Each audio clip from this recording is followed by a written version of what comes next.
They never trust me with that bag full of 20 million because I'm off, mate. I'm gone. What would you do if you found the suitcase in the forest, though, that was had £1 million in cash? What would you do with it?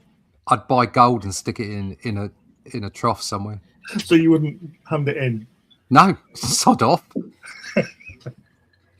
I'd go and buy a bucket load of gold and I'd stick it in the forest somewhere where I knew. And then I'd just keep taking bits out of it and selling it. I can't track your gold. I'd go to Aruba. Just put it in a large suitcase and bury it in your basement under your foundation. Yeah, fucking what are they going to do? Comes along and kills your dog. Yeah. You're saying, Mitch, you go to Aruba? Yeah. We're just going to keep talking like this for the whole show. It's okay. We don't have to look at Akira. We'll just talk. No, we don't need that. We could just talk. What would we do if we found $1 million? Get absolutely hammered. I'm not sure what I would do at this point. So I had plans to buy a bed and breakfast up on Mackinac Island, but lo and behold, that never existed. So you found £1 million, you'd buy a bed and breakfast with it. I would. Why not?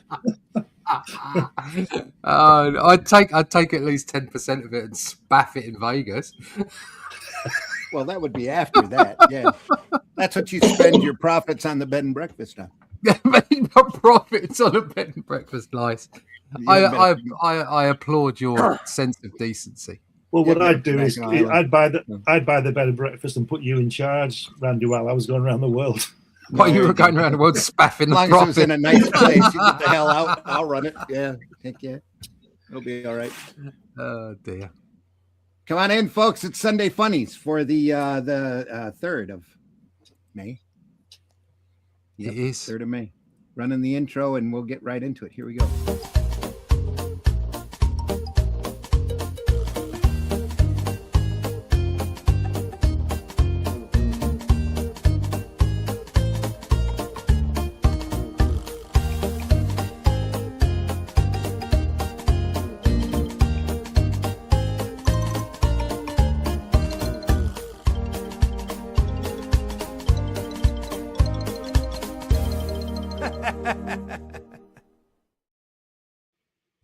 Yes, sir. Sunday Funnies.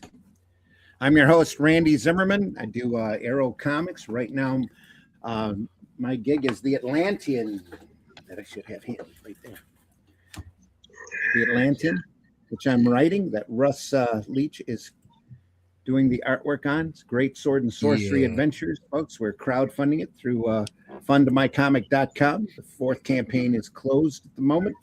We're getting ready to go to press this week on this issue, and it'll soon be in your hands. In the meantime, if you're interested, pick up a copy of The Shadow Kingdom. You can get it in multiple formats. You can get it in hardback, you can get it in black and white in the same format as The Atlantean, or you can get it in a handy dandy digest size.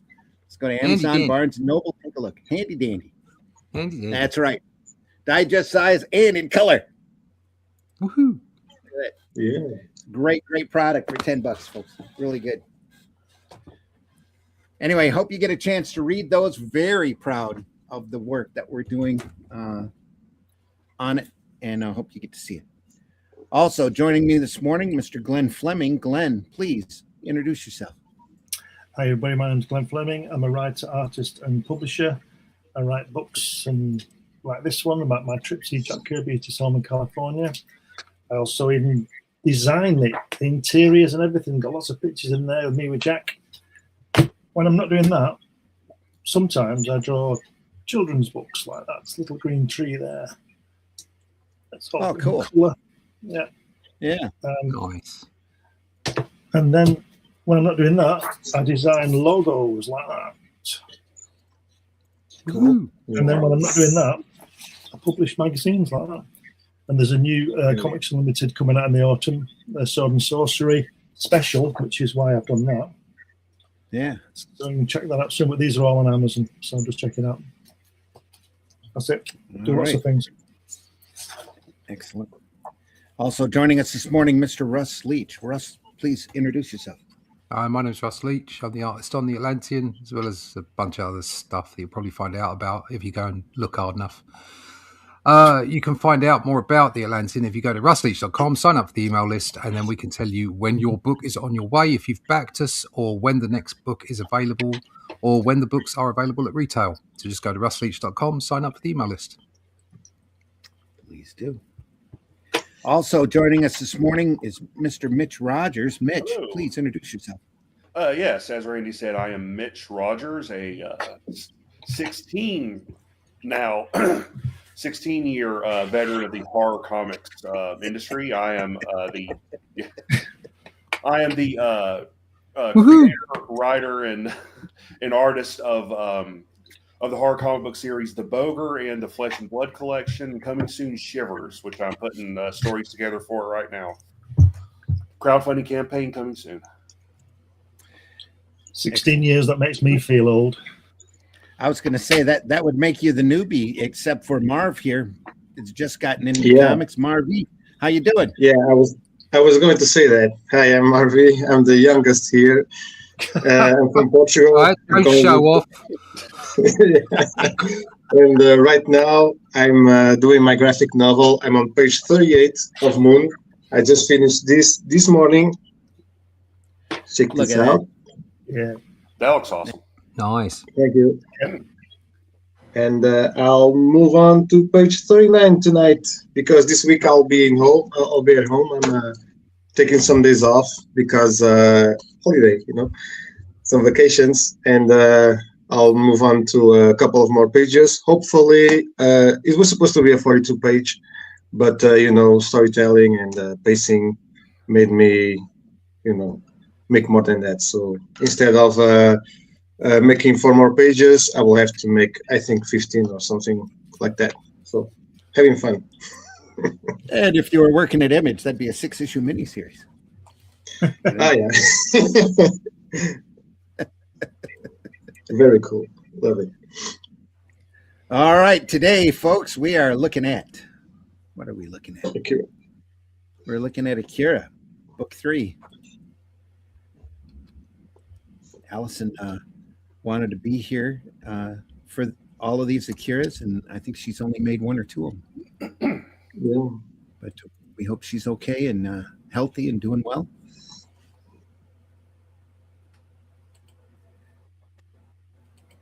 Akira. Exactly. Book 3. Look at that. I take it these were new covers for these volumes. Yeah. Machiro Tomo. We were looking at the digital version of the Dark Horse prints of these books, which I think were taken off of the Marvel plates. Yeah. Linda York, Joe Duffy is the editor. Originally printed in copyright 91, 92. This version was put out in 2001. I was a sophomore in high school. So as Marvel serialized this work at a time when there wasn't a whole lot of Japanese manga coming over to the States. You had just little bits here and there, and they picked it up because it was such an important work and released it in a prestige format over here. And it kind of really helped kick the door open for the manga in general, because it's such a good story. We have a cast of characters here. Kaneda, Ryu, Takashi, the Colonel, Masaru, yep, Kyoko, yeah, Joker. Joker's a motorcycle gang. The main characters are Tetsuo and Kaneda and Kai. Ryu, kids, motorcycle kids that get involved with government and drugs and crazy experiment after Tokyo has been partially destroyed. And where do we pick up here? This is Tetsuo. Now we're in color. We're in color for the first couple of pages on every volume. Right. Mhm. Yeah. What just happened is Tetsuo just woke up Akira from the secret government base underground, and as they're trying to escape, the Japanese government launches a space weapon called Soul to try to kill them both. Because they know they're dangerous weapons. Akira caused the disaster at Tokyo Yeah. way back when, and they put him on like suspended animation, which he has broken out of. And Tetsuo just lost his arm in the last page of the last volume. Is the movie accurate to the comics? Yeah, for the most part, the movie more or less covers the first 2 volumes in the ending of the book, or the ending of the story, but it's very faithful, mainly because Katsuhiro Otomo wrote and directed the movie himself. Hmm.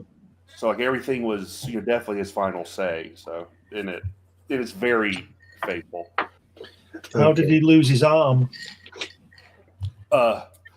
Soul's laser, because it's a giant, it's a satellite in space that was able to shoot things on Earth via laser. Right. Yeah. Lasers. Lasers. Freaking lasers. lasers. Exactly. Freaking lasers. Now we're in black and white. Let's go, Kaneda. Tetsuo. Boom. Utter devastation. Look at that. I like it more.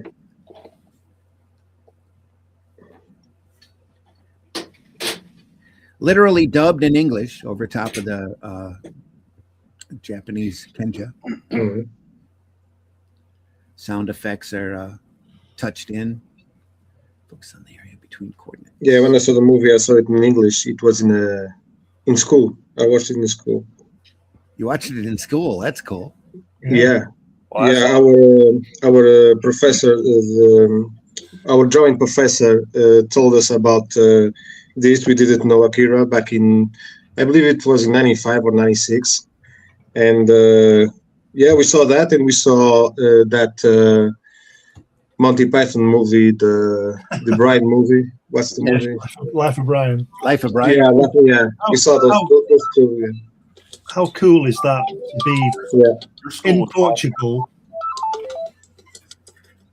Sorry. Oh, go ahead. What is going on? I don't know. It's that laser. I think it's locking in. That laser thing's locking in. Locking in on. Did you pick up that $1 million suitcase? Is that why? That's it. It's outside your front gate now. Yep. It doesn't matter. I had a film studies course when I was at school, and one of the films we had was High Plains Drifter. Oh, wow. Really? Cool. And Yeah. also Assault on Precinct 13. Okay. So I was like that's awesome. I was like 15, and we were watching these films and doing like writing reviews about them and in-depth stuff, and it was a great class. Absolutely brilliant. Yeah, amazing.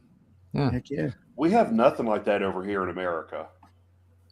Oh, we had when I was in school, we had 9-week courses that they were playing around with. I had a science fiction class that was really cool.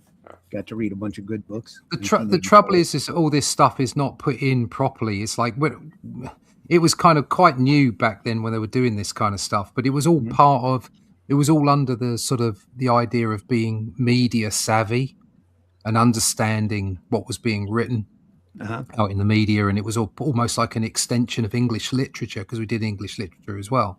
Yeah.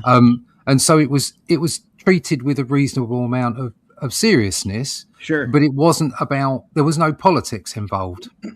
Okay. Yeah. It was just this. Let's describe this. Let's look at this. Let's see what this means to each of us individually and how that works. And also, camera angles and art direction and that kind of stuff. It's a great course considering it was in my last year. And but I get the sensation now that there's no balance involved. It's only sort of put in if it meets a teacher's idea of what should be right and wrong, rather than here's a thing, let's look at it and take it apart objectively. I think that's where it's gone wrong.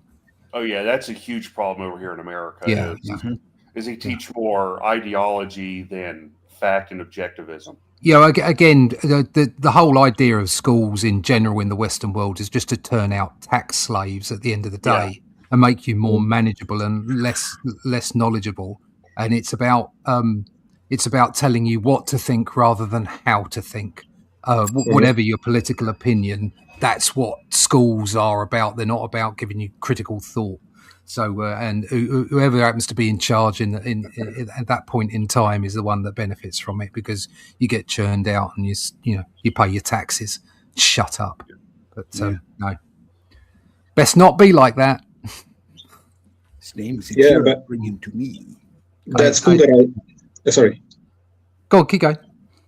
The school that I was in the late 90s, it was like a private school, but we were very free-minded there. So we had 16 hours of drawing, per week. We have photographs, printing classes, with offset machines. But unfortunately, there was an issue with the money that was running into the school. So there was some scamming there, and then the government shut it down when I was going to the second year. It was 3 years. So they took over the last 2 years, and the first thing that they stopped doing was the drawing classes were only 4 hours a week.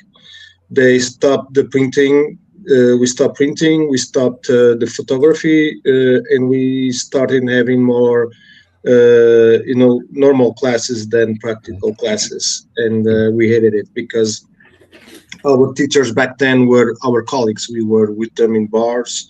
We hang out with them on the weekends sometimes. So it was very different. And then the government took over and everything went to shit. No, we all know everything goes to shit when the government takes over. It doesn't matter which government. Yeah, doesn't matter which government it is. It's always shit. Yeah, but it was fun. First year was great. Oh dear. Oh, it sounds good.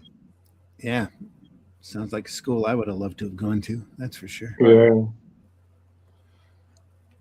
And our science fiction teacher was kind of an anarchist, but that's about as close as we got to any kind of independent thought. Lots of hashish. Yeah. Well, that would come in handy. Absolutely. It was fun. Yes, ma'am. You're a good child. Yes, ma'am. I can no longer even cry.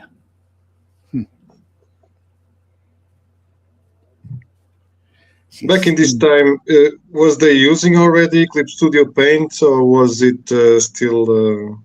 Still everything done by hand. No, you were pen, ink, and Zipatone, wash. Yeah, this is all by hand. Yeah. Great. Yeah. I would imagine there's a light table and some photo reference involved. Oh yeah, of course. I mean, look at that! Look at that car! Look at that scene right there. I mean, it doesn't matter how good you are. Every artist needs reference at certain points. Well, we need to know what things look like. Yeah.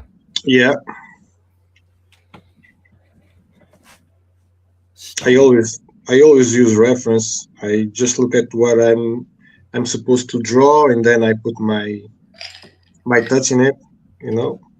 Yeah. Nothing. Not even the sound of traffic. Is that the girl? Yeah, that's what you're supposed to do with reference, is just take what you're seeing and stuff and put your own spin on it, so it's uniquely yours. Yeah. Is this part of the destroyed city? It looks like. Yeah, they're still in the in old Tokyo. Clean. Smash it, destroy everything. Might as well. We're all gonna die anyway. Crush. It's funny that I don't like manga, and this is the only thing that I like is Akira. I don't know why. I tried many mangas, and I can't. Don't know why. I've I'm a huge manga fan, but most of like my all-time favorites are the older stuff from the 70s, 80s, and 90s. A lot of the stuff that comes out now is, I mean, it's not bad. It just doesn't speak to me as much as the older stuff does. Mm-hmm. Yeah, just like the rest of comics, mainstream comics, right? Is this some kind of police droid coming up on him? Yeah. Mm-hmm. Yeah. You know, they might be in Neo Tokyo. I don't know. Sometimes it's kind of hard to pinpoint where they are because some parts of Neo Tokyo are run down. Yeah. It looks pretty run down here, and there's a wrecked car there on the side. Yeah, it could be old All Tokyo. the buildings looks like they're busted out. Yeah, it could be old Tokyo. Yeah. Not quite sure. Oh, wow. What is that? I find manga to be just like every other art form. There's some really gold classic material there, and there's some absolute dog crap. Mm-hmm. Well, that's Sturgeon's law, you know. Some of which is just made to make money, you know, just horrendously gratuitous crap. But every once in a while, you'll get something that comes along. I got a set of Go-Go 13s that I just really love. It's a manga about an assassin. That's really, he's really cold. It's really a good character. Always plans ahead. Yeah, I think that book was one of the inspirations for Leon the Professional, I think. Yeah, totally believable. Saw the anime that they did of Go-Go 13. It was pretty good. So was manga? Did it start after the war? You know, World War 11, or before that? World War 11. It started off, I think, around the same time as World War II. The first person to really make a stamp on it was Osamu Tezuka, who's kind of like the Walt Disney of Japan.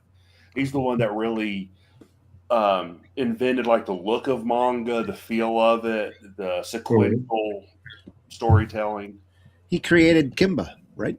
Yeah, Kimba, Astro Boy. That they took for Lion King. Yeah. It's funny. Yeah. It's funny how we talk about the look of manga, and yet it's much like the look of American comics. There is a look and there isn't a look, if you know what I mean. Yeah. Mm-hmm. There is sort of like a general style sort of flowing through, but mangas are also, they're very different. I find them all very different from each other. I mean, obviously they all like the horizontal lines. Look at all these lines. There's lots of lines here, lots of strike lines, and that's that energy aspect, which is probably sort of inbuilt into the Asian or the Japanese psyche. I would imagine their culture and the way that they are builds in that kind of energy into whatever those artists are doing. But there's so much of it as well that is sort of so different from one to the next. This is very different to other stuff, like Demon Hunter and all that kind of stuff. It's all so very different. And I actually feel that sometimes manga gets kind of all put in the same frame, that people think it's all the same, and it isn't. It's far from it. There's some that I really enjoy, and others that I just doesn't do it for me. I'm incredibly biased and shallow. I love comics from the 60s, 70s, and 80s, in mostly Marvel, but a lot of DC from the US. That's my thing. That stuff is what it made me, because of the reprint that I got when I was a kid. Okay, that made me. So I'm not really that bothered for a lot of manga. And it's not because the stories aren't great.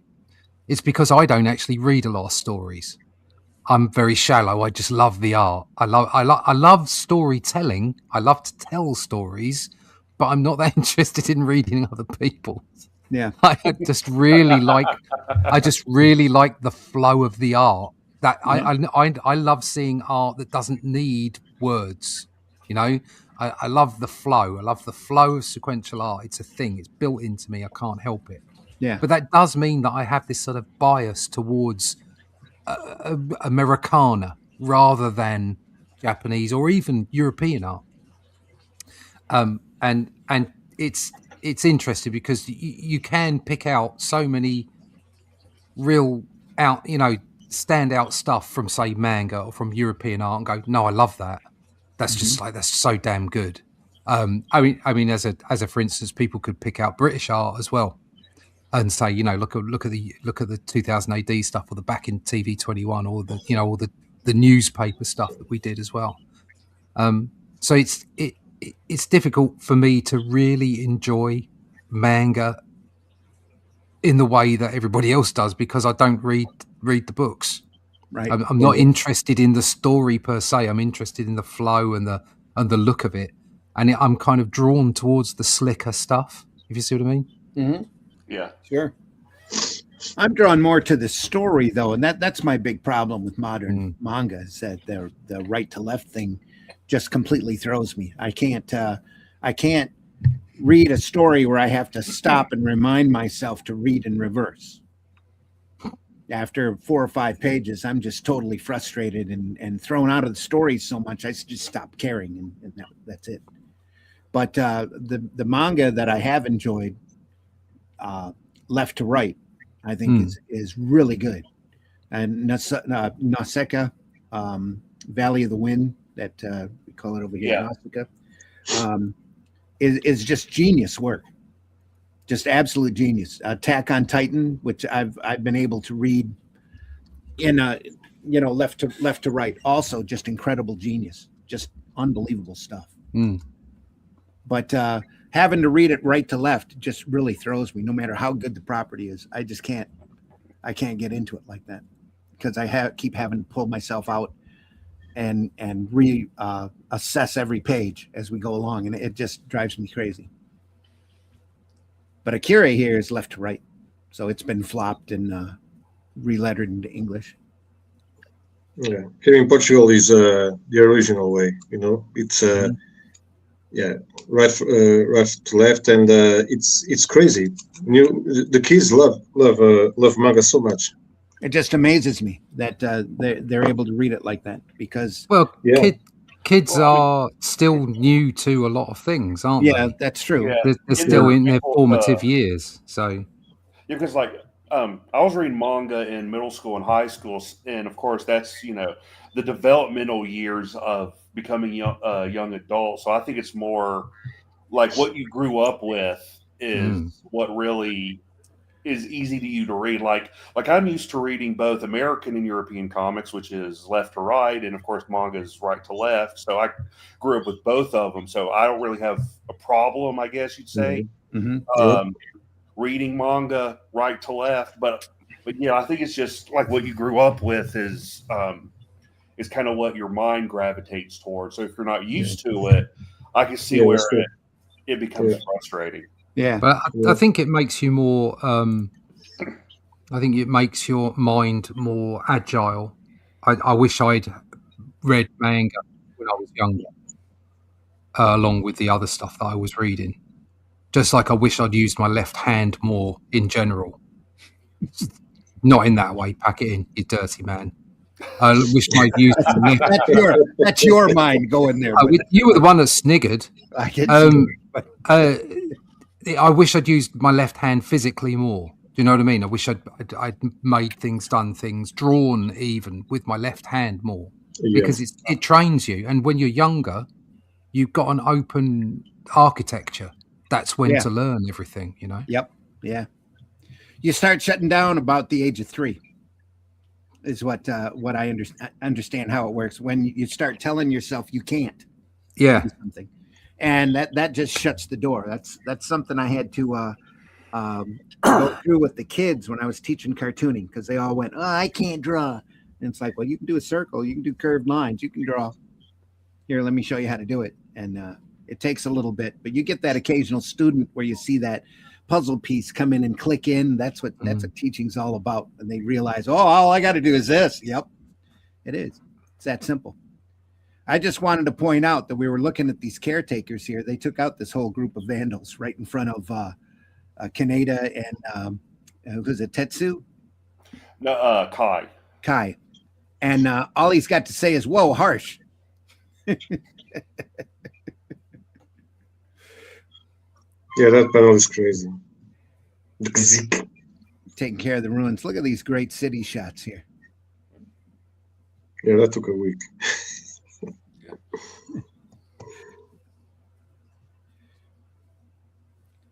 Look at them stairs. Just great.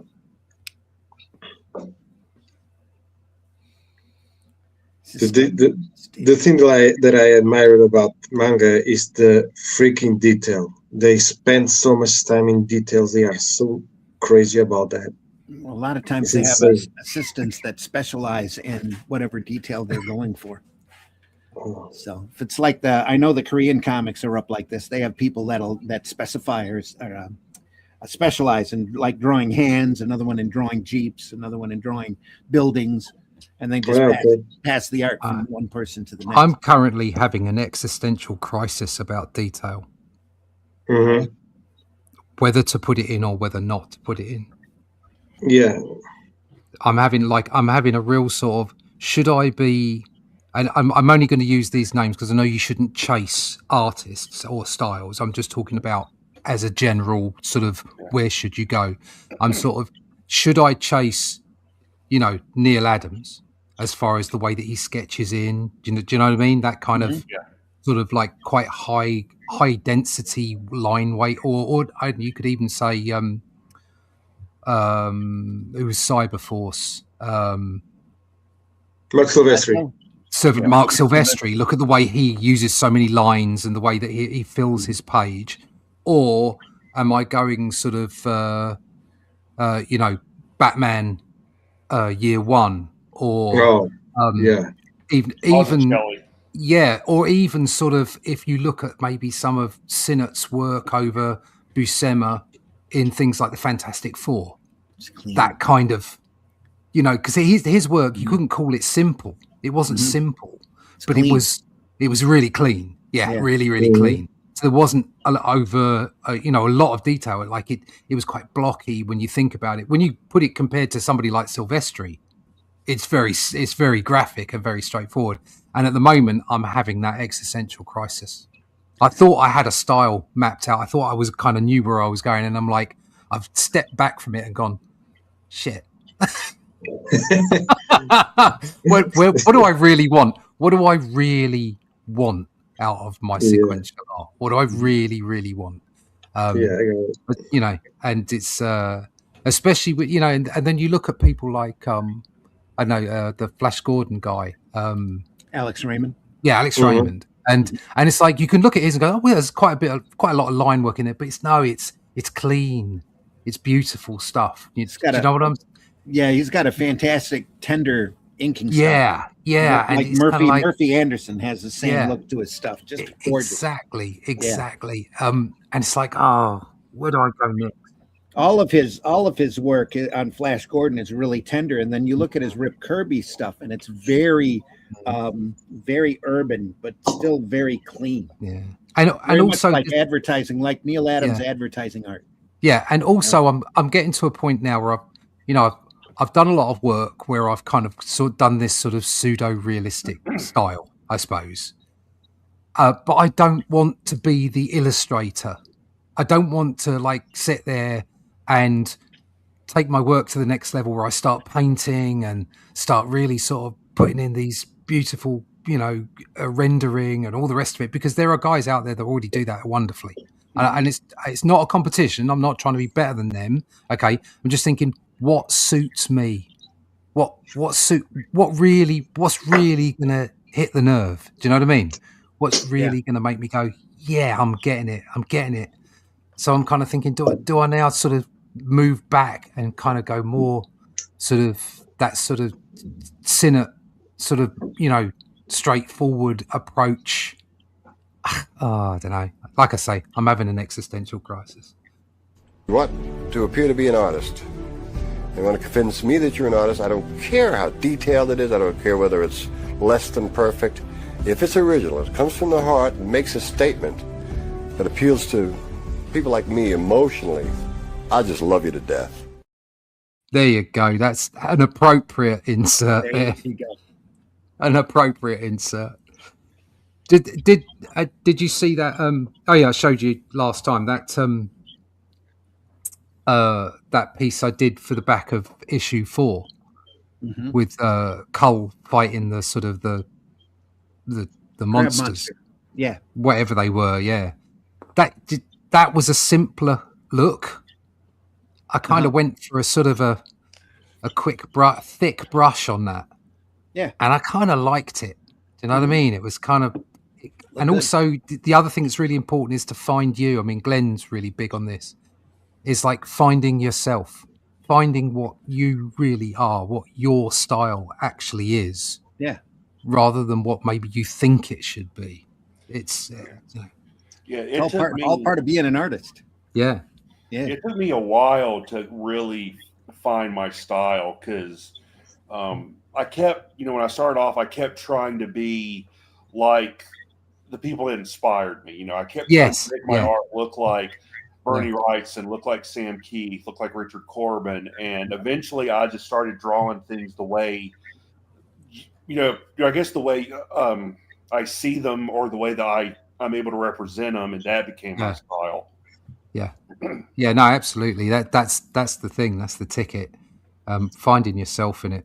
And that's where I'm at right now. I'm thinking, right, well, I also feel like I'm 10 years behind or 15, 20 years behind because I started in, I got an opportunity in 95 and didn't follow through, went off and had a career elsewhere and then came back in 2010. And in that period of time, in like the sort of early 90s, right the way through to sort of the 2010 time, I was doing other things. I was art directing, I was designing, I was coding, I was doing all kinds of other production stuff and next to no drawing. Yeah. So I wasn't developing myself. So I've been going since 2010, 2011. I've had a few big gigs. I've done some stuff. I've been in and out, done quite a few pages in that time. And all that time I've been developing. I mean, I know we all develop over a period, but I just feel like I've been catching up. Do you know what I mean? And I still haven't found me yet. So, that sounds really crappy, doesn't it? It should be on. No, it's not. I found my style when it comes to pencils. When it comes to inking, I haven't found myself yet. But pencils, absolutely, absolutely with you there. I feel my pencils are far superior to my inks. And it's because it's almost like I don't know what to do with them. And the other thing I find is specific to me is I'm really big on the storytelling and the actual panels and breaking it down and making it work. And when I get to the end of the pencils, I'm like, my job's done.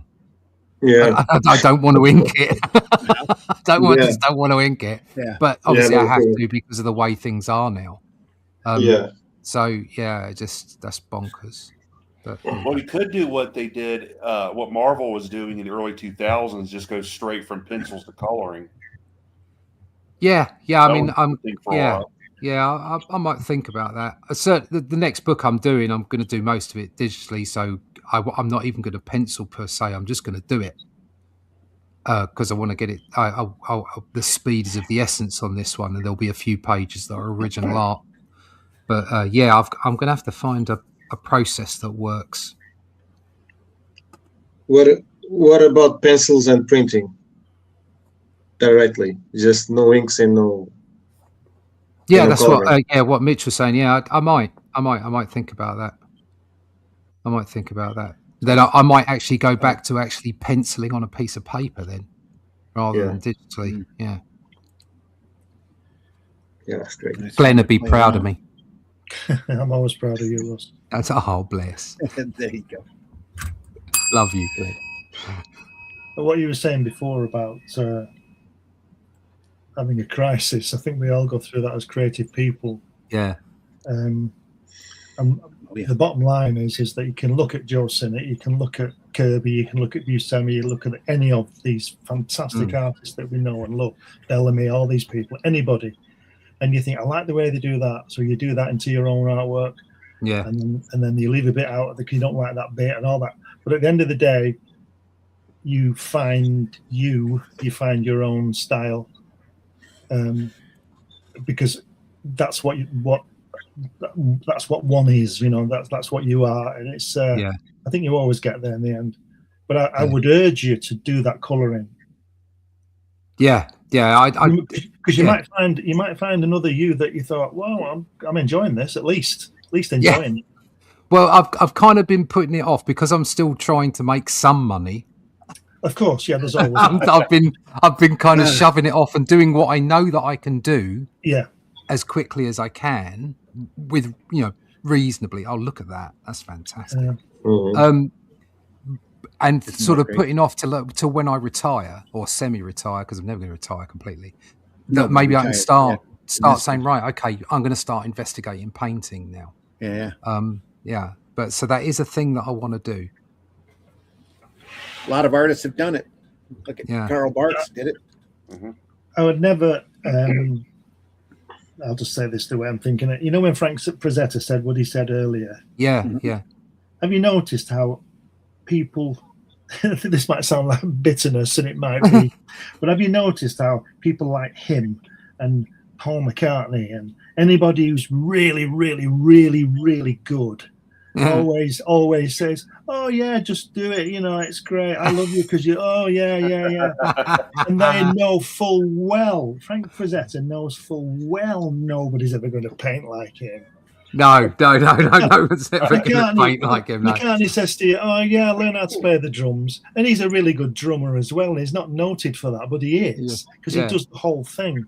It's starting to swing around to people recognizing Ringo as a top drummer.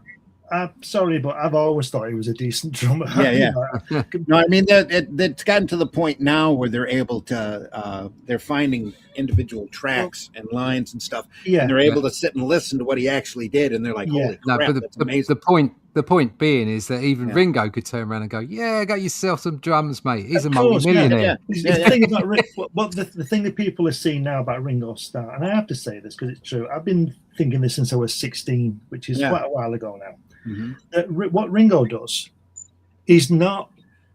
He does what we say. He just puts the right amount in. Yeah.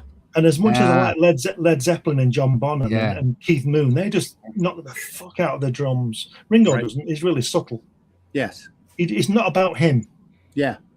It's about the track. The service to the track. Yeah, absolutely. And just said before you were saying, Russ, about not wanting to ink and things like that. I said to you months ago, I would see, if I was going to employ you in this line, I would have you as a breakdown artist because you can draw figures, you know how to tell the story.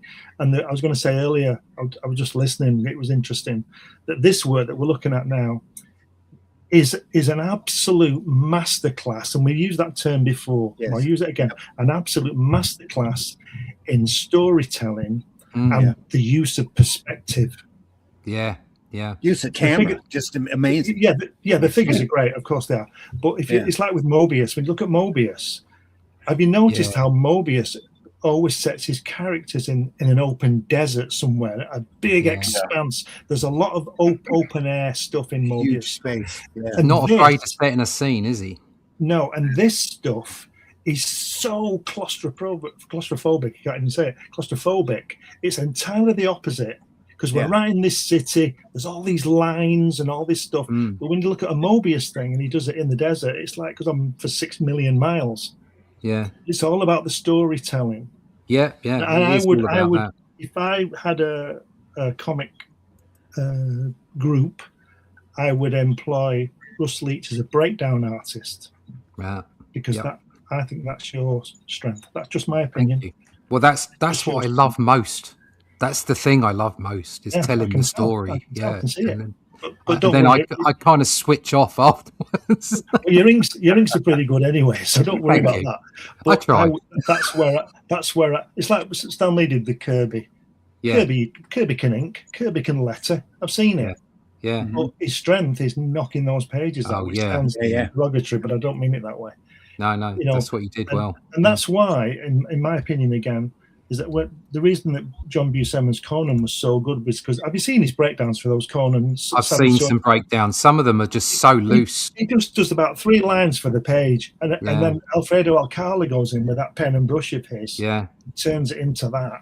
Now, this is an open question to you all. Are you telling me that Alfredo Alcala over inks? Because I don't think he does. I think he inks like Alfredo Alcala, and there's a lot of detail in there. No, I don't think he over inks either. But at the same time, I think it's this just general appreciation for the medium.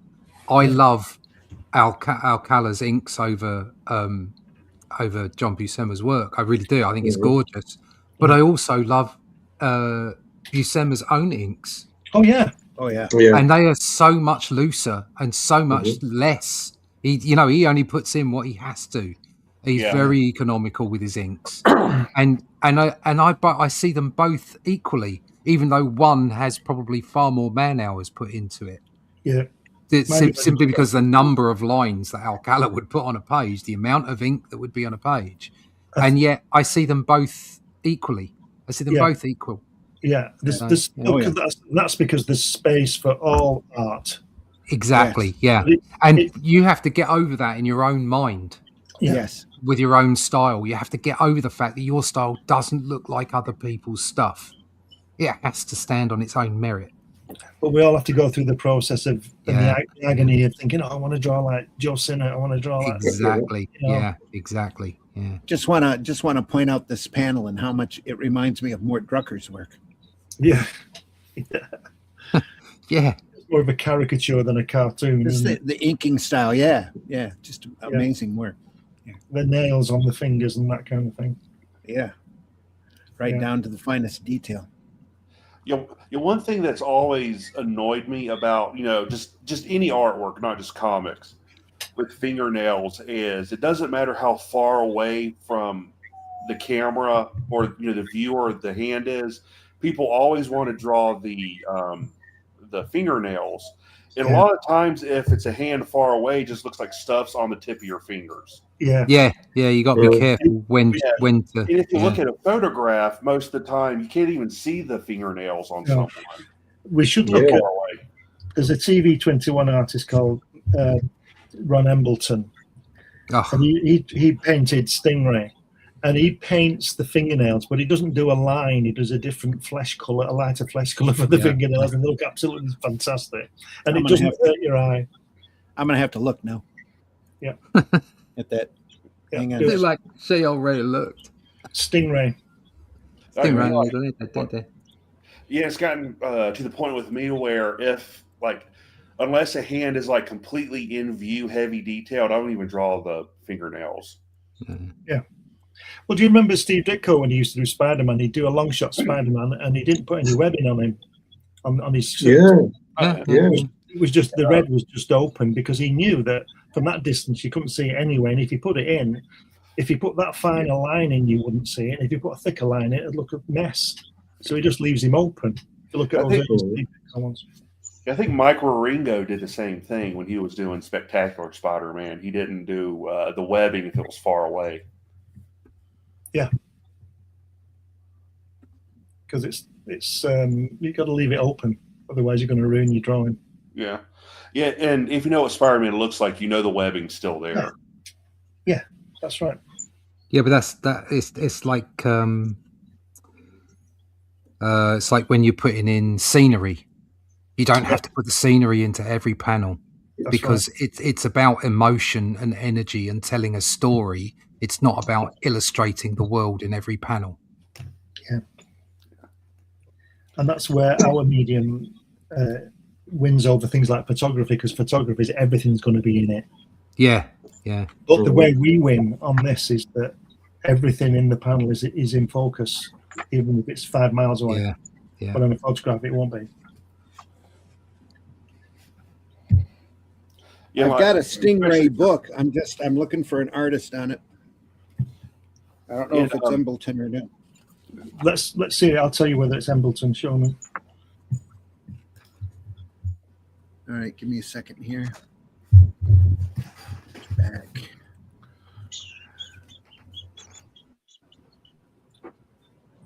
Yeah, that's Ron Embleton. Yeah, just open it up. Oh no, it might not be. I think it is. Yeah, that's Ron Embleton. Find a hand if there's a hand somewhere. Oh, Ron. There's bound to be a hand somewhere. But he's a painter. He's like Barry Smith. He's a painter rather than a comic book artist. This is the voice of the Mr. Odds. He does that too. That's Captain Scarlet. This is the voice of the Mr. Odds. Looking. Some we need to. We'll probably have to look through this on a future show. Damn right. I really love the way he does his the faces on this. They look like the puppets. Just amazing work. Yeah. And this is before they got a little bit more realistic with Thunderbirds. Just phenomenal stuff here. I would say no. Thunderbirds was before Captain Scarlet.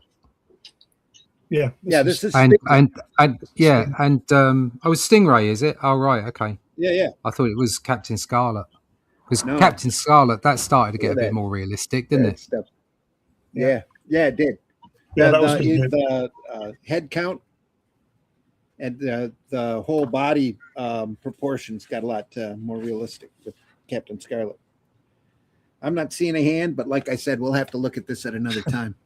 Yep, definitely.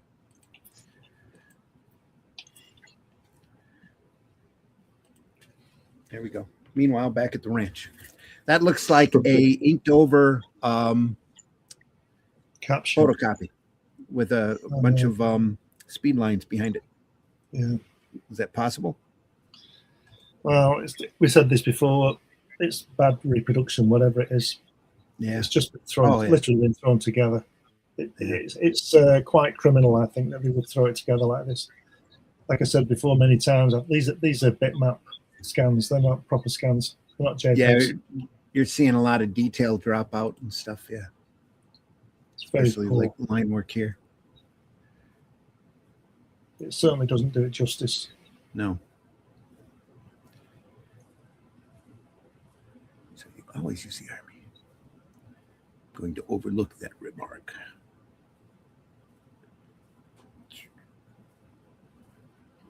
Yokohama. Huh? Who's that way up there? Yeah.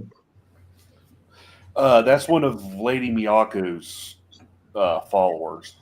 Yeah, she was. We saw her earlier. Nice shot, though. Look at that. Yeah.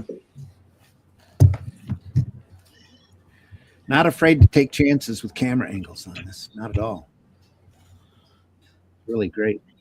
Yeah, it's not easy. I mean, AKIRA was responsible for starting World War III? I don't know. Perhaps. That's preposterous. You bring AKIRA to me? No problem. Where will you be? Oh, she's looking worried. Vacation home in the 24th district. Here's the address. This matter is confidential. Did you see the World War 11 quote? Yeah. Yeah. We all did. Was having a go at Trump or something, and she was reading something out, and she said World War 11. Ilhan Omar. She read since World War 11. I know there's 9 world wars I completely forgot about. And she never bothered to correct herself either. This thing. It's more frightening than it is funny. Obstinance and egotism. Well, yeah, I mean, her whole, not to get political, but her whole corner of Congress is basically determined to destroy the country. Seems that way. Sorry, that was random. I was actually talking to my son about that because you'd said World War III, and I just turned around to him to say, "Did you see that thing?" Oh, World War II? But no. It said, yeah. I mean, wow, I saw that quote. I have no idea who, what it was about. Yeah. But obviously I got the idea that it was some kind of Democrat having a go at Just Trump. read it nonchalantly off of And a it card. just read notice, the ignorance of not just saying World War 11, Yep. but the inability to read Roman numerals as well. It's stunning ignorance, absolutely stunning. Yeah, these are the people controlling our lives. Yeah. You've got to remember one thing in all this, fellas, and that is, why is it allowed? And the real sad thing is he was voted in. Yeah. That's the real sad thing. Why is it? It is allowed. Yeah, that's true. Ingrid makes it dumb, so I don't think it'll be allowed for much longer. They're looking at passing laws saying that you can't serve in politics unless you're a U.S. citizen. Good. That doesn't solve being dumb. I'm sorry, but that does not solve being dumb. Actually, it kind of adds to the idiocracy, but yeah. But at least it'll be our idiocracy. Stupidity is universal. It's not specific to one group or nation. It certainly isn't. And there's no cure except education, and they won't do it. So. Yeah. I know kids today can't do math. They can't even write. No, they can't even know the time. Yeah. Yep. I cannot say. They don't know how to interpret an analogic clock even. Oh God, no. Clock. Yeah. Analog clocks. Yeah. That's so last century. Yeah, I don't know if y'all know this, but there's actually an app you can download on your phone that will read an analog clock for you. No! Really? This exists. Do you know, when I was a young man, I was always so forward thinking and thinking, do you know, we've got a great, bright future ahead of us. We're not. We're doomed. We're all screwed. Well, the internet was created to make humanity better. really, though, the dumbing down started with television. True. No, I don't think no. I think like you can't blame the internet. You can't blame rock music. You can't blame comic books. You can't blame television. Yeah. This is all people. People have choices, and they choose not to because they want to take the easy path. Yeah. It's as simple as that. We have two possible futures, in my opinion. One, Skynet. The other one, Idiocracy, the movie. You know, between Terminator and Idiocracy, I choose Terminator. With a little bit of Animal Farm and Atlas Shrugged thrown in. I'd rather be fighting Terminators than live in a world of idiots. Yeah, I always wondered why in the Terminator universe they decide to give all the robots Austrian accents. It's a glitch in the system. It's a glitch in the system, yeah.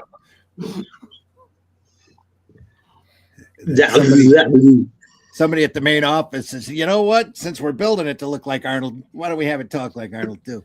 Yeah, anyway. Must be my imagination. Can you imagine a Terminator with an Italian accent? Oh, jeez. Don't get me started. I'll be back. Anyway.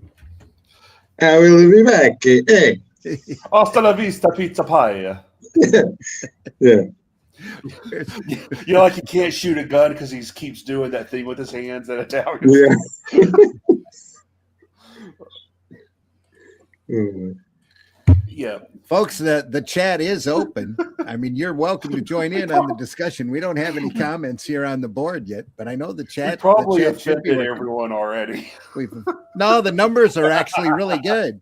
We know you're out there, folks. Talk in the chat. But I know we're not. We're kind of glancing through book 3 here, but and having a deep discussion. But you're welcome to join in. Maybe I should. I want your boots, your clothes, and your pepperoni pizza. Yeah, it's working. I just sent a test through. So. Come on, folks. Join in. You're welcome to join the discussion.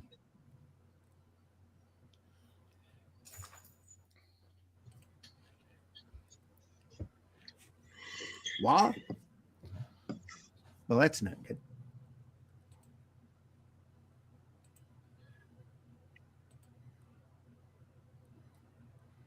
There we go.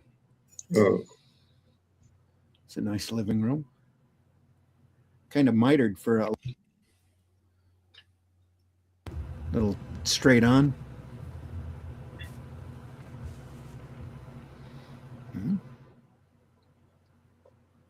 You fool! I told you to stay away from this office. Look at him all smashed up. I thought he got my report as soon as possible. Look at him. He should be lying down for a month and getting well, shouldn't he? What have you done Look, to his yourself? hands all bandaged up. Yeah. It's frostbite, sir. I've been in a military hospital. Military, I'm begging you, sir. Please, just listen. Oh, that's an interesting shot. Wow. I wonder what prompted him to do that. I wonder if that bird symbolizes something. Reminds me of the Maltese falcon. Yeah, Yeah. I'll say the same thing. And it would make sense if it was inspired by Maltese Falcon, because Otomo is a huge American film buff. Okay. And Which he's is also where a got, lot of his storytelling ideas come from. and it looks like he's got a Kandinsky on the wall as well. Yeah. That painting. Yeah.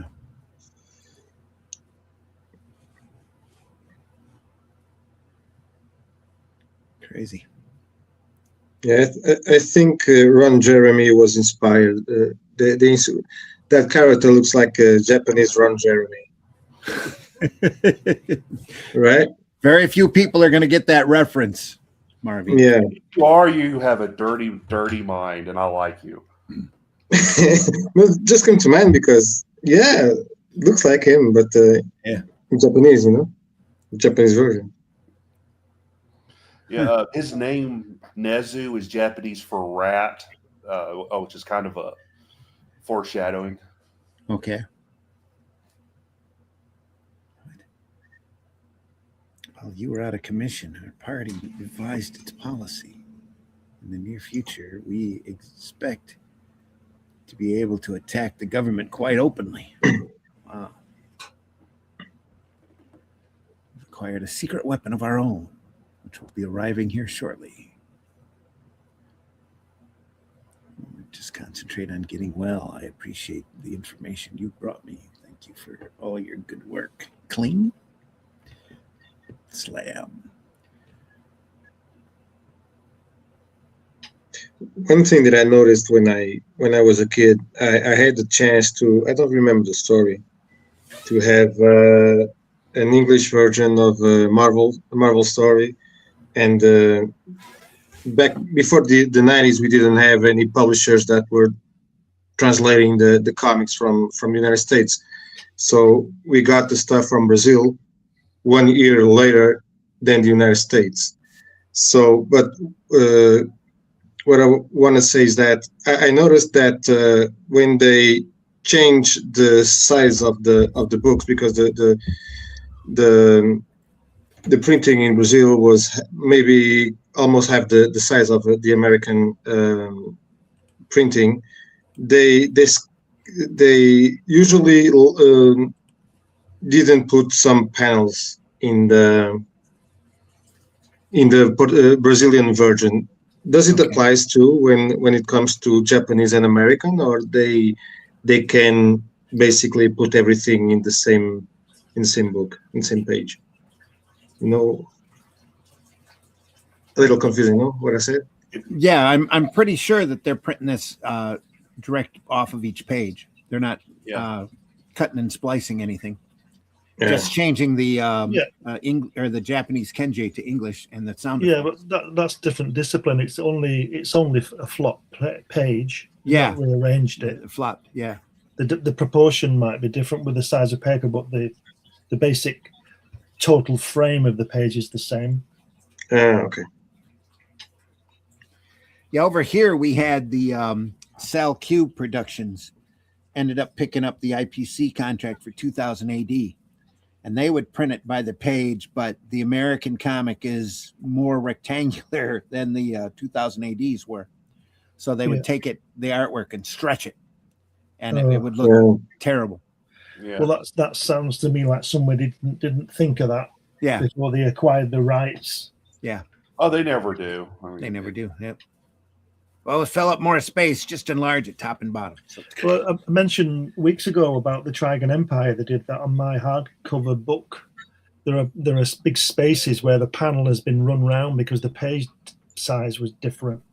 yeah. The proportion was different. And you think of that. Well, obviously they didn't, so I'd think of that. But then again, It's a nice, interesting sequence there. Yeah. I'm looking out the window while he's pissing. Then the Yeah. sound Yeah. effect, it's piss. just in case you didn't know what he was doing. Yeah. The stars look great tonight.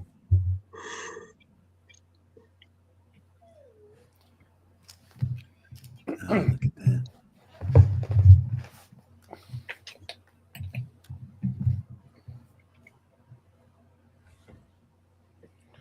Last panel, pretty cool. Yeah, pretty angle. Yeah. Great angle. Worm's eye view shot.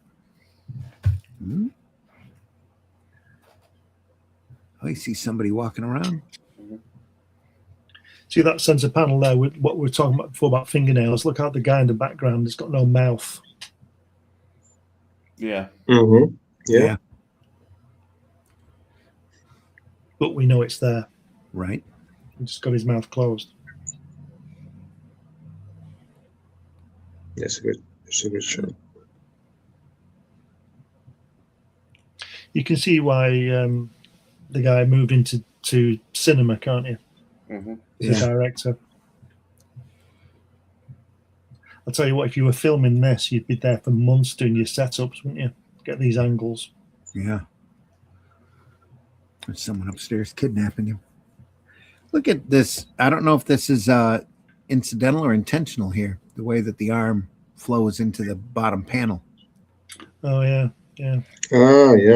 You'll know in a Tomo it could be either or. Yeah. Yeah, but it's not his arm, is it? No, it's not. It's a girl, apparently. Yeah, it's Kai. Yeah. Tail. Either K or Yes. Kai. I can't remember how to pronounce it. I think they do too much action lines. Action lines for everything. That's one of the reasons that I don't like mangas is because everything has to have action lines. It's their way of producing drama. Showing tension. Oof. He's got his Vickers machine gun there. Where's he got that from? Yeah, She must have power. very cool panel. If this is strong enough to handle her. Oh, Wow. it's going to shoot her. Yeah. Wow. Let's go. Yes. Yeah. Her Chiyoko, she's one of the characters I wish Otomo put into the movie because she's a really cool character. The girl here in the second panel. No, the one with the machine gun. Oh, okay. She's, a very beefy woman. Yeah. She's Very like, stocky. close to 7 feet, or not 7, but close to over 6 feet tall. Very muscular. That girl there, just go down. That girl there with that same gasp Yeah. reminds me of Toya, pop star Toya Wilcox, with that hair. Do you remember years ago? No. No, Okay. that's not a reference I'm aware of.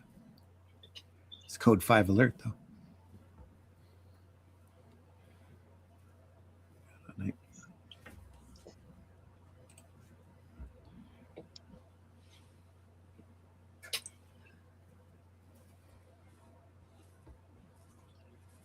What is that doing? Sitting out an electrical bolt. Yeah. You can.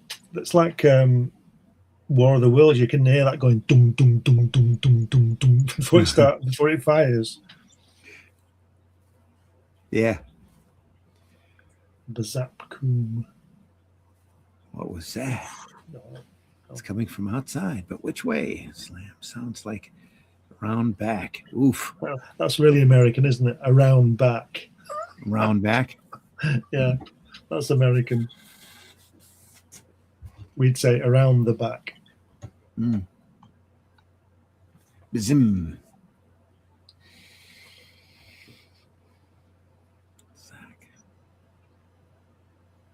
Lots of action.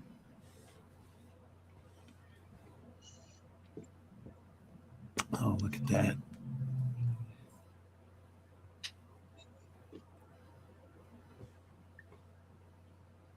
Oh, shocks him. Yeah. Mm-hmm. Was that?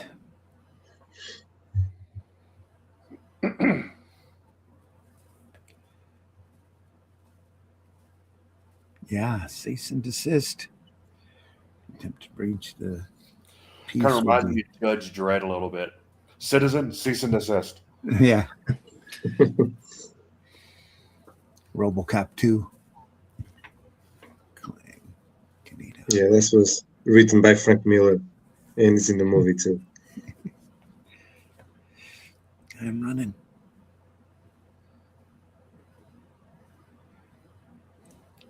To Shunk.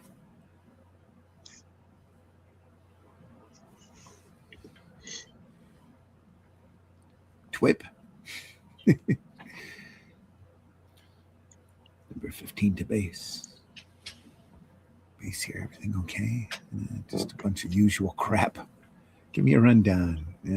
29 drunken brawls, 18 missing persons, and 43 curfew violations. One report that sounded kind of strange. 2 hours ago, a hospital in the 5th district called. Seems some kid with a bad arm came in for treatment, then refused to show his ID card. Grabbed some medicine and ran. They say he is about maybe 15, 16, about 16, maybe 15. Do it. Hold on a minute. There's that signal coming in from Sphere. Number 95, patrolling the 9th district. A red light on it. It's been destroyed. All spheres are being diverted to the 9th district at once. Uh-oh. Wonder if it's dead for sure. Hey, you guys are gone. They're running. That's Akira she's got with her? Yeah. They move so fast. I told you he's not normal. Here comes all those wheelers. They kind of look like a cross between a wheeler and TikTok from Return to Oz. Oh, look at there. Whole barricade. Mm-hmm. They're really in trouble now. T'Chak. How many pages have a manga? Usually. Overall, over 2,000 pages in the whole story. No, but an issue. Like in the US is 24. Is there a number? US is 32 for a floppy. Usually 20 to 22 pages of actual story. Marvel actually got it down to 17 when they were running every other page as an ad back in the 80s and 90s. But they were still charging 35 cents for the comic too. So 2,000 pages of manga. Oh my god. Yeah. Well, it's serialized in about, I would say, 10 to 20 page segments inside of a shonen before it's collected all together into a bigger volume, and then it collected again into even larger volumes. Oh, okay. So it's multi-use. Yeah, they in Japan they usually print the same story in multiple formats because there's multiple ways of consuming the product. You can do either the shonen magazines, you can do the little digest sized books at bus stops, or it's very multifaceted the way they consume manga. Yeah, and the shonen magazines are all like anthologies. They look like big, thick phone books, about 1.5 inches to 2 inches thick. Yeah. All on really inexpensive newsprint, and just put out there for like next to nothing for people to sit and read. And it's not unusual for a kid to read through like a 300-page shonen book in less than 15 minutes, sometimes even a half an hour, because of the way that the story is paced and the how fast you can go through it. Yeah, they tried printing Shonen Jump over here in the early 2000s. I have a few issues. Yeah. And yeah, they were thick on very cheap paper, and I mean they had good stories in them. I couldn't keep it going because not enough people were buying the Yeah. books. So, and any more with inexpensive paper, you have to print thousands in order to make it viable for the large web presses to print it. So we take our time, and manga is like a quickie, right? yeah, yep. Or it's meant to be digested in many different ways, you know, in all of the different formats. Yeah, that's what I was trying to say earlier. Was digested. Now, I'm sure over there, everybody's got their favorites. Some wait for the albums. Some buy every shonen as soon as it's out. Yeah, I can't imagine the collections out there. Well, you get into the really slick ones, and they can be just downright beautiful because they really respect the artwork. Yeah, over there. I've gotten some albums back in the 70s for some of the animes that are just unbelievable. Just beautiful, beautiful books.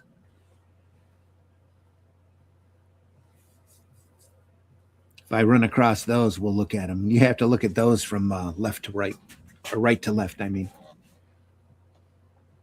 But in the back, there's so much great production work that it's just well worth the cost of the album alone. Look at that; it's just black smudges. Is that kid he's holding Akira? Yeah. Yeah. Right. Time to go. Well, that's very cool. Shit, no fair. Yeah.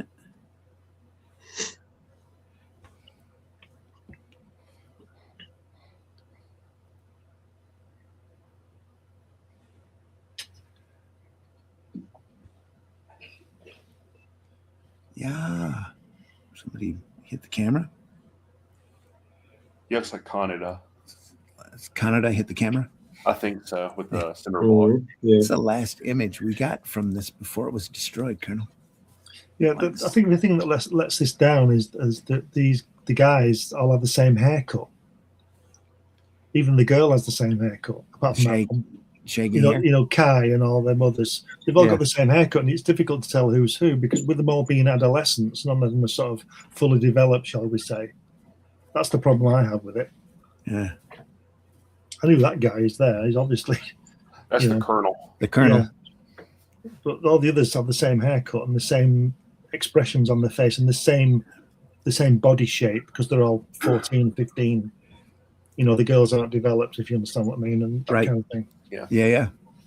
This is there's a zipper tone screen over top of the illustration here. That's got that black pattern in it. Didn't work, did it? That's how they got that. To make it look like he's staring at a TV screen. I think it's shameful the way this has been scanned and thrown together. I think it's terrible. I didn't hear you. I think it's terrible the way that this book seems to have been thrown together with these crappy scans. Oh, yeah. I think it's shameful because it's such good work. Oh, you barely see the representation of the artwork. So, Mizu, there's a call from a woman named Kibi. Named Kai. Yeah. She's the son. Speaking with you directly, says it's urgent. Put her through.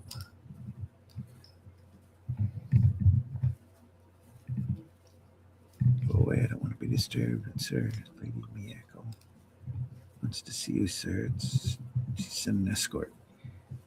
Oh, look at that. Mm-hmm. Lady Miyako expects you immediately. Uh-oh. He's starting to sweat.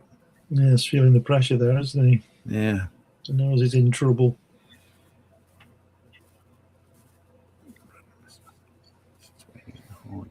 Worship. Ooh. Wow. Yeah, that's a nice one. Look at that graduated tone on the pillars. Mm-hmm. This is long before Photoshop, folks. This wasn't done Yeah. digitally. Yeah. Mhm.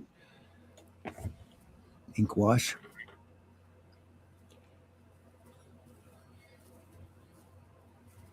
Isn't that so Sakaki? It's a girl named Kay and a big woman named Chioko, who's in charge of their weaponry. They worked for me once, but that was in the past. We severed our ties with them during a recent reorganization. There's another one of them, a teenage boy I didn't recognize. Maybe they've gone into business for themselves. Let's see. Look at that work on that face. Just scrunched up face. It looks like Gilda Rubinstein, the psychic from a Poltergeist. Yeah. Yeah. Yeah.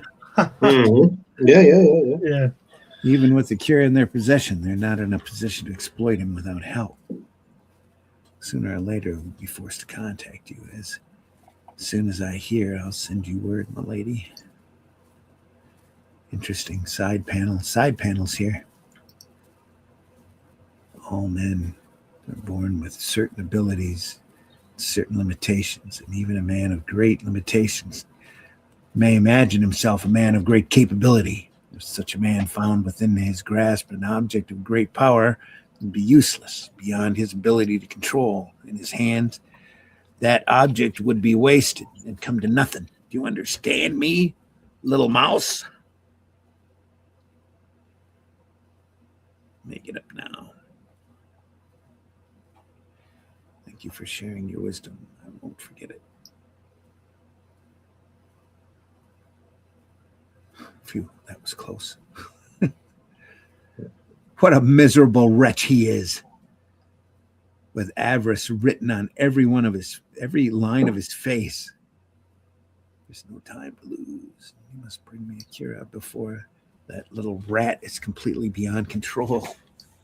There won't be another chance. Yes, ma'am. It's a big city. And it has almost been an hour and a half. Should we call it? Yeah. Page 83. This is a good. It seems like a good natural break. Look at that harbor shot there.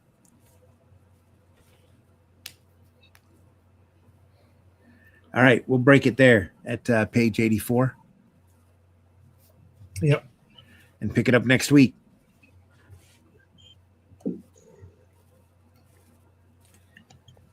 Seems good to me. Oh, there's comments. And the chat. The comments have picked up. Here we go. Always here. Marvy, I'm here. Yeah. Hello, everyone. Al in the house. Sorry for being late. It's okay, Al. We're just glad you're here. Hello, gents. Some good old Akira. Maybe we started an hour later or an hour earlier than most people were expecting. That's all right, though. We're just glad you're here whenever you get here, folks. I always thought this art was a bit like Neil Adams. I may be wrong. When it comes to detail, yeah, I can see that. Al says. Yeah. Michael Hart, Toya, the British punk rocker. Yeah. Yeah, Al, Marvy. I'm here at the end again, aren't I? LMAO. Sarah! Sarah! Sarah Free Thinker. Sarah changed her name from Sarah to Sarah Free Thinker. Yo, Marv, I really need to go back to the first one. It's all there. We are archived. I'll get to that here in a second. I have a lot of French colored hardback issue length versions of Akira too. Oh, that's got to be pretty. I bet. Nice. Al says as well as the single issue colored American versions. Yeah. I think I have English, American, French, Spanish, German, and Japanese versions. Wow. True fan. Glenn, I hear you. I've been canceled. What's up with that, Russ? The clankers kicked me out. Oh. Didn't kick you out on purpose, Russ. Sorry about that. Am I back in? There. Yeah. Yeah. All right, I'm back in. Yeah. I didn't know you got kicked out. I'm sorry. Yeah, it's a conspiracy, I tell you. That's what you're saying. It's an AI conspiracy. The Clankers. The And Clankers Sven. got me. Yeah. I'm not sure if the other two voices is Russ in the panel. Well, he is now. She has a very Got a small mouth. small mouth, yeah. Not Toya. No, I'm here. Yeah. I'm sorry. A very small mouth. A very small mouse. I've exercised the demon. Was in the panel, but Yeah, my computer. cracking at me this whole show. Yeah. Mouth LMAO. Russ, I wasn't sure if you were telling your neighbor to bugger off again and remembered to turn your mic off this time. LOL. That was a great moment. Gotcha.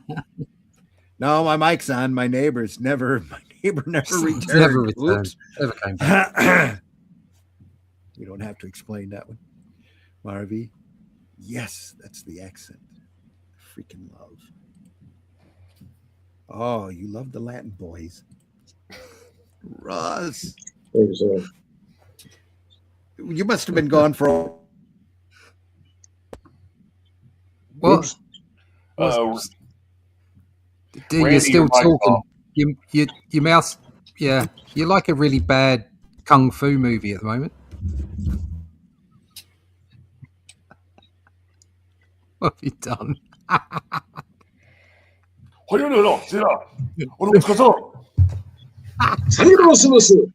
The Clankers. It's the Clankers, I tell you. The computers have come to get us all. You can't hear a word Okay. you say around you.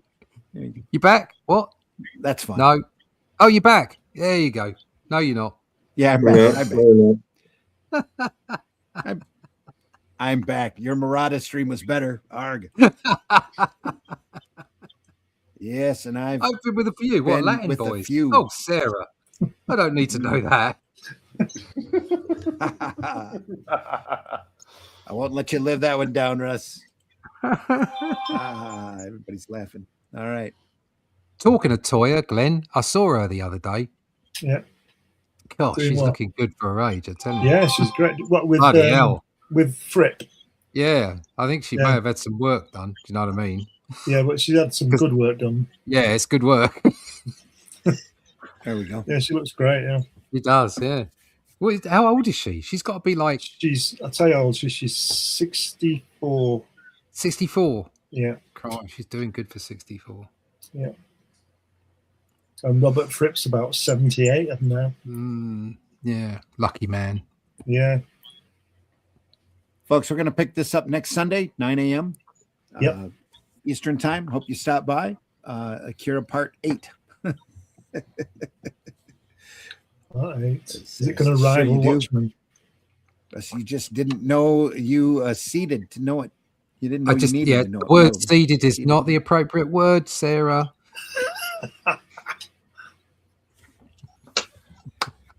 Folks, we do this every Sunday morning, 9 a.m. Eastern time. We also have another show called Comics by Night at 5 a.m. on Fridays Eastern time. But we are archived over at the Comic Book Black Belt YouTube channel, the Randy Zim YouTube channel, and the Indie Comics Network YouTube channel. So if you missed any portion of this program, it'll be up over there for eternity for you to pop back in and watch at your leisure.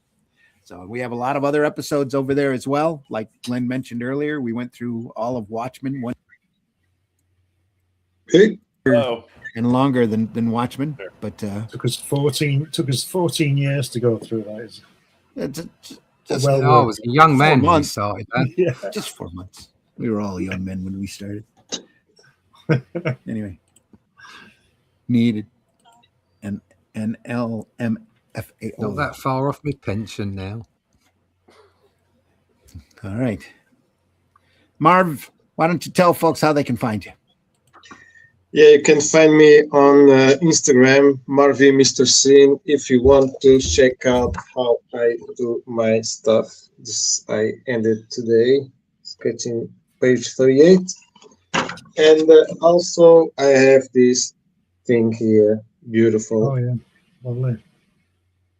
I got this for $4 in Spain. Wow. Cool. Yeah, very cool indeed. And yeah, see you guys next time. It was fun, as always. And thank you for having me here.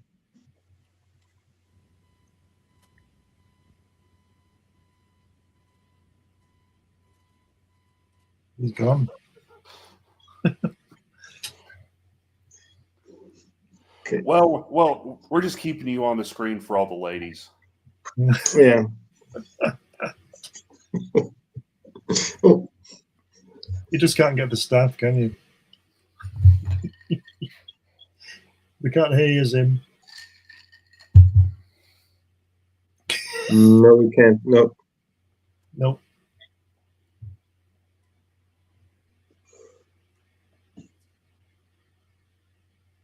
Nope. How about now? Still. Yeah. Yeah. Yep. Is that better? Nope. Again. Mitch, please tell folks how they can find you. Yes, you can find me at Linktree/Celtic Cross Studios, where you can find my website, my online store, my web comics, and everything else. Keep an eye out for the upcoming Shivers crowdfunding campaign. I'm putting stories together for the first issue, and hopefully within the next month, I'll be ready to launch.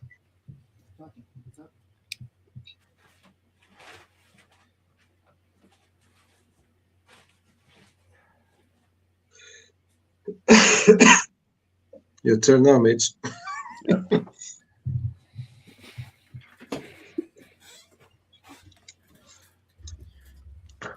Anyway. Was Randy telling his neighbor to bugger off? I think it's, Yeah, I had to go yell at my neighbor to bugger off.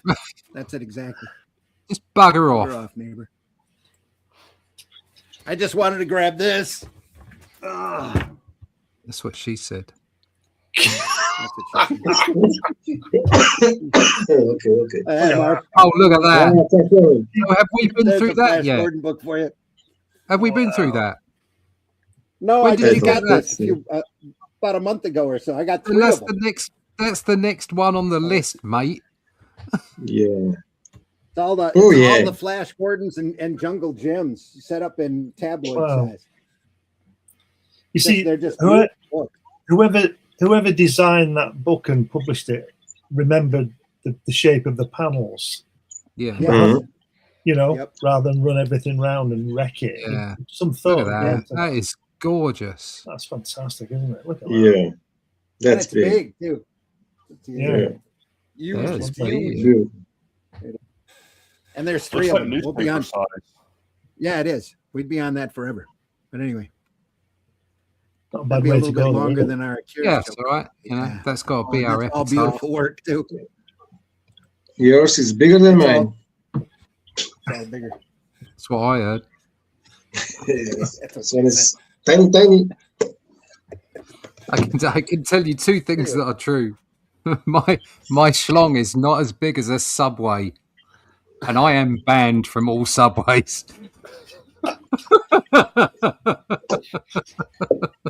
Okay.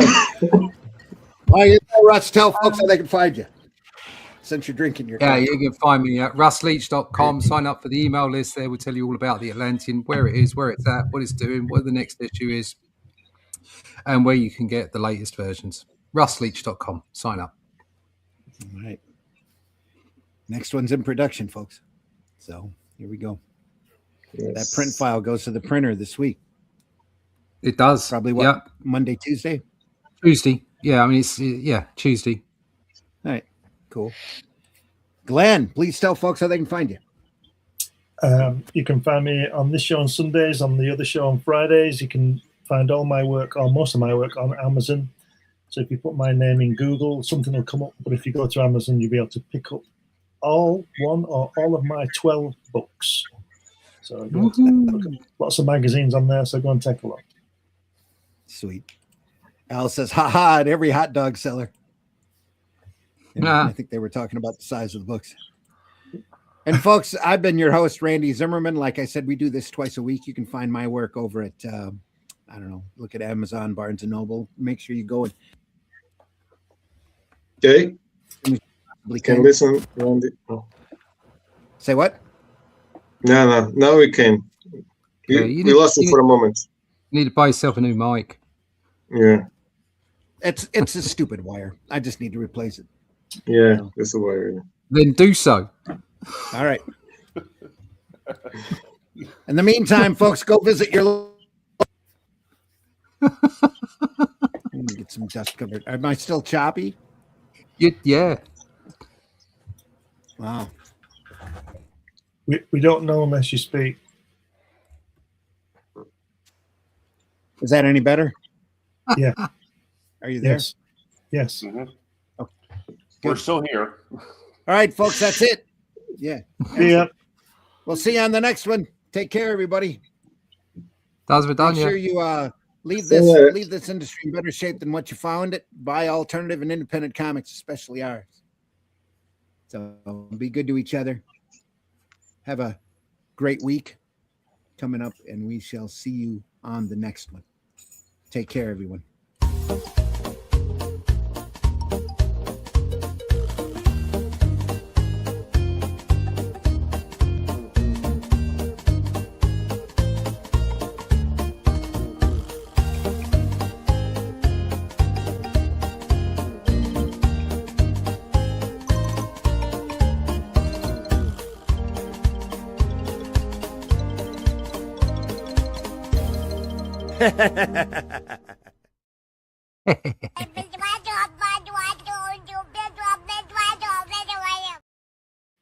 Hi, y'all.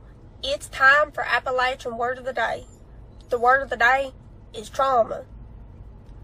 Yeah, I might be a little late, but I'm a trauma best to be there in time. Hi, would you like some headphones? Absolutely, but how did you know my name was Phones? The reason I'm still alive is because I wear an invisible helmet. You can't see it, but it's always there. Do you draw the Flintstones naked? There's a market for that.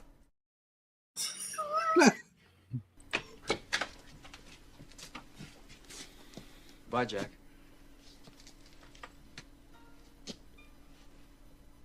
We really shook the pillars of heaven, didn't we, Wayne? No horseshit, Jack. No horseshit. Taste the biscuit. Taste the goodness of the biscuit.